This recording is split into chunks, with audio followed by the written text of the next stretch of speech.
Our story is more than what hobbits and elves know. It is time we told it ourselves. Before I get started, I want to give thanks to the Master Dwarf builders that inspired me and helped me learn how to build along the way. Adventures of Mirak Firmax at mirakfirmax-1988. Axbeard at YouTube's Axbeard Roman numeral 13. Fireman Davy at YouTube Fireman Davy.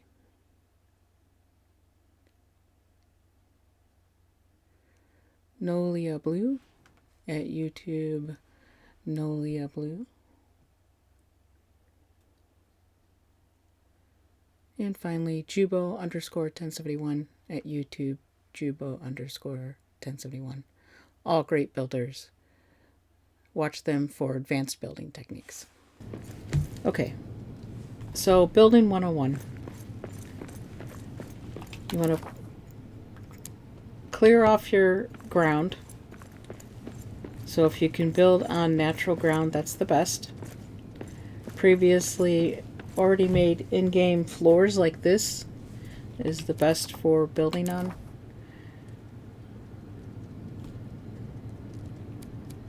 For right now in the beginning when your supplies are so limited. So red is a no-go, yellow is okay, solid is best. But don't kill yourself trying to make it solid. There's an orange color that shows up once in a great while, and that means it's highly unstable. You may be able to place the piece, but it could explode later when the game does a stability check. And the game does a stability check every so often. It also does a check when you teleport with a mapstone somewhere and back. If you leave a zone and come back, you can lay down a floor first if you choose to. However, floors going down first can sometimes cause your structure not to touch the ground, the game-based ground, and that will throw off your stability. It's best to always start attaching your building to the actual game ground first and then add floors in later. Okay, columns will not snap on the grid. However, if you use a game floor like this, that is the same as the tile floors, right? 3x3 is a 3x3, just about. Then you can use those to go by for alignment. I always suggest, because when you first start the game out, once you get the iron hammer, you'll have these pieces open.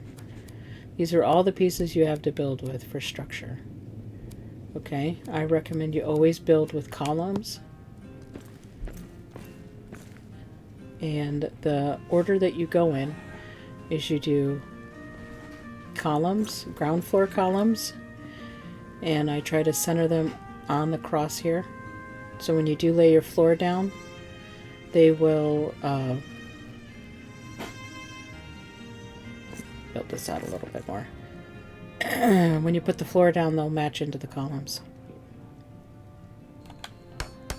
And you span them 3 paces apart as if it was a floor tile. That's how big the walls are.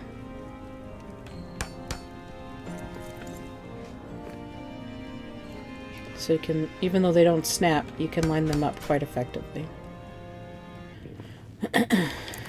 So basically you can build, this is a 3x3, so you can build a 3x4 structure, and I'll have an insert picture of this here, without having extra supports in the middle for the stone. So a 3x3 will be a little bit small because stairs take up a whole corner of it, but it's workable. Okay, so now you have to determine, before you put your walls in, how high you want your structure. If you want just a one-story structure, you can add your walls in now, throw in a roof, and you're done. You can throw in a floor later if you want to add more style to it. If you are going up another floor, I have found with my experience in my testing that you put your next floor columns in now before you put in your walls for the floor that you're currently working on. This ensures that your columns are going to touch and have good contact with the columns below, which are touching the ground, right? So your stability continues through, and you can see that and get the verification of it by your column that you go to lay on top being the natural color. It's not yellow, it's not orange. If it was yellow, you're still good to go. It just means pay attention when you get higher. Okay, so we've got our second story columns in place. Now let's put in our walls down below. So I'm going to start off with a door on the corner. You can put your door wherever you want. There's no stability difference between stone window or stone wall. Archway is obviously going to leave an opening for somebody to come through. A window is fine. Enemies will not go through a wall with a window. So let's make sure that snaps in.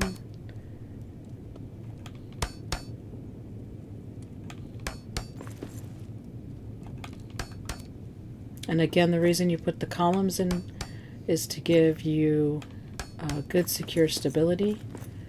You can get away with just doing the walls alone, but it doesn't give you as strong of a stability for the structure when you're going up in height. You need the columns for support. Okay, we've got our first wall in. Now we need to get to the second floor. So we have wooden stairs available. I recommend in the small structures right now that you go with the small stairs. You can use a tall wooden stair that goes an entire floor in one shot, but as you can see, it takes up a lot of space as well and can be difficult to lay. Right? It's very large. It takes up a lot of room. The small stairs is a 2 square stair, and if you use a platform to go by, the platform is 2 squares wide, so you can see it's snapping. So let's put it 2 squares out. You want to make sure by changing your angle that your stairs are touching the ground, which they are. It's okay if they sink into the stone wall. Let's put in a quick platform, and it should snap to them. It's going to be wider because it's a 2x3. The stairs are too wide. Okay, so now we're halfway there. Let's go back and put in our small stairs. These will snap to your other stairs or the end of the platform. It's your choice what you want to do. Okay, so I'm going to snap them to the end of the platform. And now we've got our way up to the second floor. You should, when you have time and supplies, put in a support at the corner of your stairs. This will help ensure the stability of your stairs all the way up. Again, you want to make sure you're touching the ground. You can see it snapped to the stairs and the ground.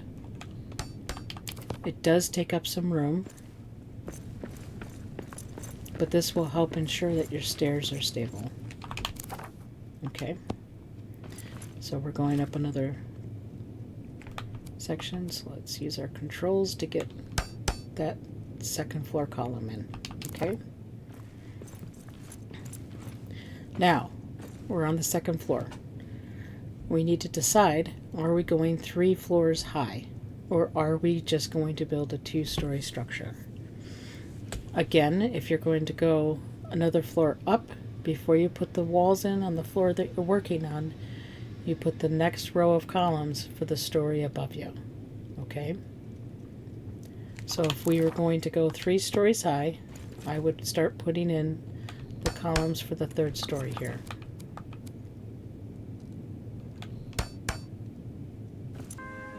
But you'll see that during my testing, I have built a 4-story stone building, and I have not had any stability issues with it yet, even though I've been in and out multiple times.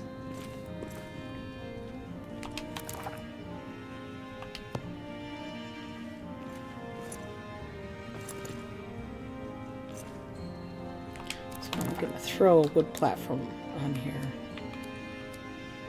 just so I can try and get out a little further. This is just a temporary wood platform.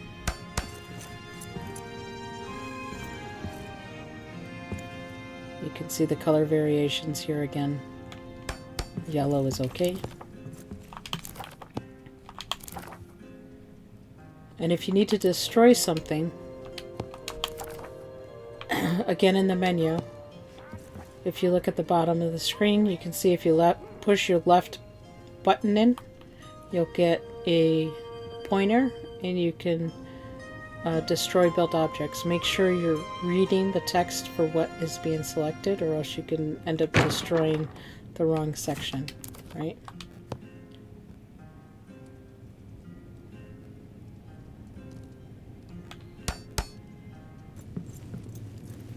Now we can lay in our wall for the 2nd floor.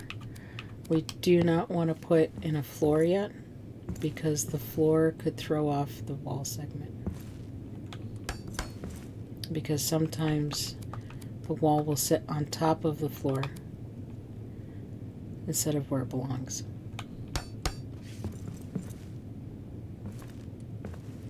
Remember to use your D-pad, up and down arrows to push the piece where you need it to be.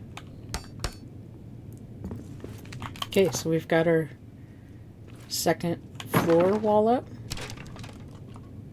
When there's no stability for something, it'll auto-destruct, just like that piece did down there. And it's too far away for me to grab it.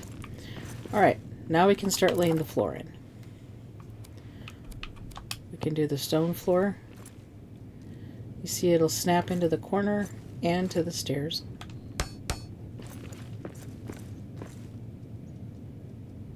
Make sure it's lined up. I like to push it out a little more in front of me. They do snap, but there is a little bit of wiggle room. So you just have to be careful and patient to make sure you've got them lined up right. And you can see the floor segments are still giving a natural color. That looks like it's down. Nope, it's even. Okay. So that means they're stable, in theory.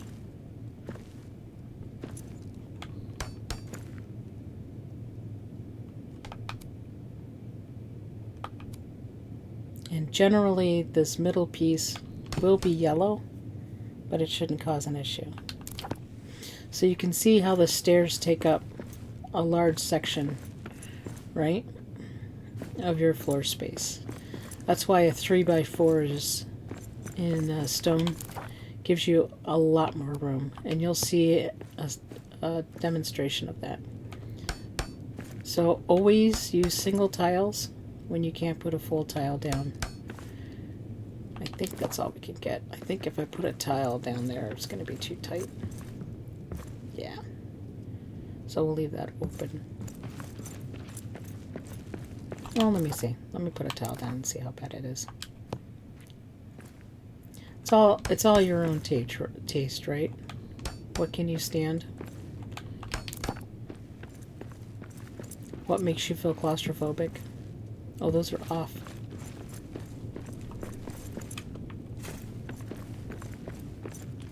So you still can climb up through there.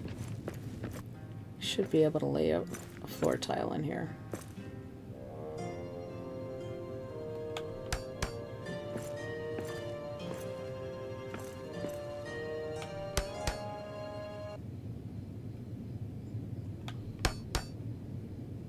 So basically, if we were actually using the roof sections, something's uneven there. If we're using the roof sections, you use the roof section along the edges, and then you just tile it in with the floor tiles anyway. Alright, so here's your stone structure. Stone will have less strength in a straight-on siege, but that's why you build an outside barrier wall. Right? So you give yourself some space to get out of your door and jump up to stuff. If you want, you could put an actual wall height in here, which the enemies cannot jump onto. And then what I prefer to do, if I'm going to put in walls, is you double up the thickness of them by stacking walls together. And then because you can't jump onto a wall, that's when you throw in your tall stairs. And you can run up to the top of your wall and jump down to do the attacks. Okay? Or you can also, another technique you can use, put in your double wall section, and then you use the barriers for jumping on. So double height barrier, single height barrier, jump on that easy, jump on that easy, jump up, and then you can jump down onto your enemies.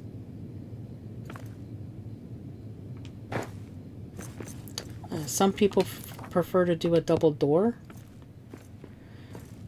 but you have to make sure that the doors are not placed too close together, or else you'll end up opening one door and closing the other at the same time.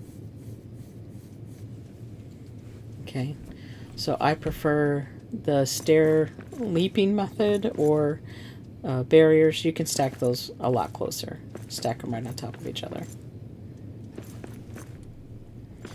So this is Building 101.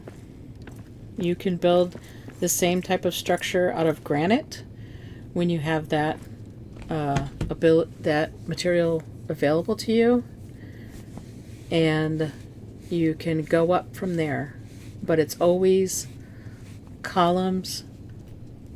If you're building a second floor columns, first floor walls, go up, put in your stairs to get to the second floor. If you're going to go up another floor, put in your next floor of columns, put in the walls for the current floor that you're working on. Then you can put in the floor underneath you. So like here, if we wanted to put in a floor on the ground, we can. You'll have to move the hearth because it won't let you build where other items are on the floor already.